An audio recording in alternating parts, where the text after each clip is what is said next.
இப்போ நாம exercise 2.5ல fifth sum பார்க்கலாங்களா?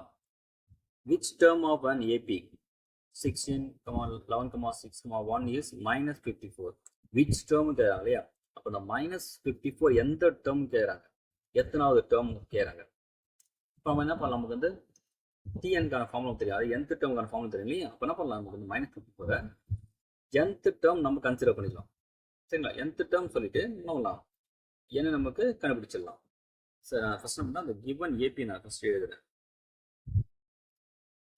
Problems பொறுத்தவரை எப்படி நம்ம சால்வ் பண்ற மெத்தட் என்னன்னா, கொஸ்டின் நம்ம என்னென்ன கொடுத்துருக்காங்கிறது பார்க்கணும், நெக்ஸ்ட் ஆன்சர் என்ன கேட்குறான்னு பார்க்கணும். இந்த ரிலேஷனுக்கு ஒரு ரிலேட் பண்ணுற ஒரு ஃபார்முலா இருக்கும், அந்த ஃபார்முலாவை போட்டு நம்ம பண்ணணும்.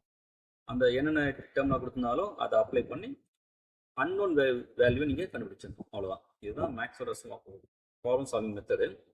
அப்புறம் நமக்கு இங்கே என்ன பண்ணுறோம், நம்ம என்ன பண்ணுறோம், இங்கே இந்த மைனஸ் 54 என்ன பண்ணுறோம், nth டேர்ம் எடுத்துரும், nth டேர்ம் நம்ம எடுத்துரும். ஸோ இப்போ இங்கே என்ன கொடுத்துறாங்க பாருங்க, நமக்கு ஃபர்ஸ்ட் a ஈக்குவல் டு 16. ஏன்னா நமக்கு என்னது ஃபர்ஸ்ட் டேர்ம் அது 16. நெக்ஸ்ட் ஏபினா கண்டிப்பாக இருக்கும், காமன் டிஃபரன்ஸ் ஒன்று இருக்கும் இல்லையா? அப்போ t2 minus t1 ஃபார்முலானது t2 minus t1. இப்போ செகண்ட் டேர்ம் என்னது 11 மைனஸ் ஃபர்ஸ்ட் டேர்ம் என்னது 16. இப்போ ப்ளஸ் 11 மைனஸ் 16. அப்போ சைன் டிஃப்ரெண்டாக இருக்கா, சப்ராக்ட் பண்ணோம், கிரேட் நம்ம சைன் போடணும் இல்லையா? அப்போ அந்த மைனஸ் போட்டுறேன், எனக்கு 6க்கான சைன் அதுதான் 5. ஏன்னா 16 11 போச்சுன்னா நமக்கு 5 வந்துடும். அப்போ காமன் டிஃபரன்ஸ் நம்ம கண்டுபிடிச்சாச்சு. இப்போ நம்ம என்ன பண்ணுறோம்னா, லெட் டிஎன் ஈக்குவல் மைனஸ் 50. ஏன்னா எத்தனை டேர்ம் தான் கேட்குறாங்க, எத்தனை டேர்ம் தெரியாது, நம்ம nth டேர்ம்னு எடுத்துறோம் அது.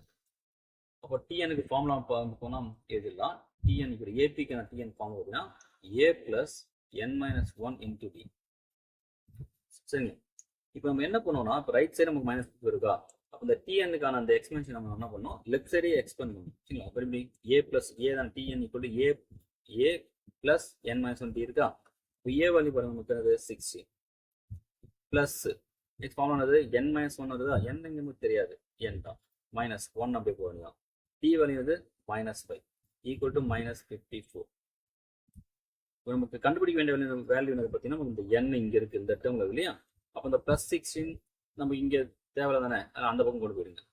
அப்போ n minus 1 into minus 5 equal to minus 54. அந்த சைடு தான் ஆல்ரெடி இருக்குது, அந்த சைன் மொத்தம் அப்படி இருக்கும்.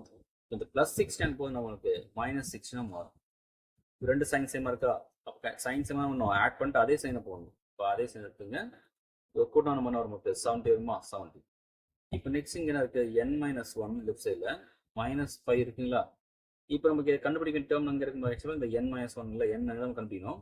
அப்போ இந்த மைனஸ் 5 என்ன பண்ணலாம், நமக்கு அந்த பக்கம் கொண்டு போகிறோம். இங்கே என்ன ரிலேஷன்ஷிப் இருக்குது, மல்டிபிள் இருக்குது, அதாவது n மைனஸ் 1 இன்ட்டு மைனஸ் 5 இருக்குது. அப்போ என்ன பண்ணுவோம், அந்த பக்கம் டிவைடில் கொண்டு போகும். அப்போ n minus 1 equal to minus 70 divide by என்ன வரும், மைனஸ் 5. மைனஸ் கேன்சல் பண்ணிடுமா, எத்தனை டைம் டிவைட் ஆக போகலாமா, 1 5 ஆர் 5, ரிமைனிங் 2 0 20 ஆகுமா, அப்போ 4 5 ஆர் 20. அப்போ n மைனஸ் 1 ஈக்குவல் டு 14. அப்போ n கிட்ட வரும் 14 ப்ளஸ் 1 வந்துடும். சரிங்களா? அப்போ n கிட்ட நமக்கு 15 வந்துச்சுங்களா? அப்போ நம்ம தர்ஃபோர் நமக்கு இந்த மைனஸ் 54 எத்தனை டேர்ம், 15th டேர்ம். அப்போ ஆன்சர் இருக்குது therefore minus 4 minus 44 is the 15th term of AP. ஏபியோட 15th டேர்ம்னு சொல்கிறோம். ரொம்ப ஈஸியான சம் தான் அது.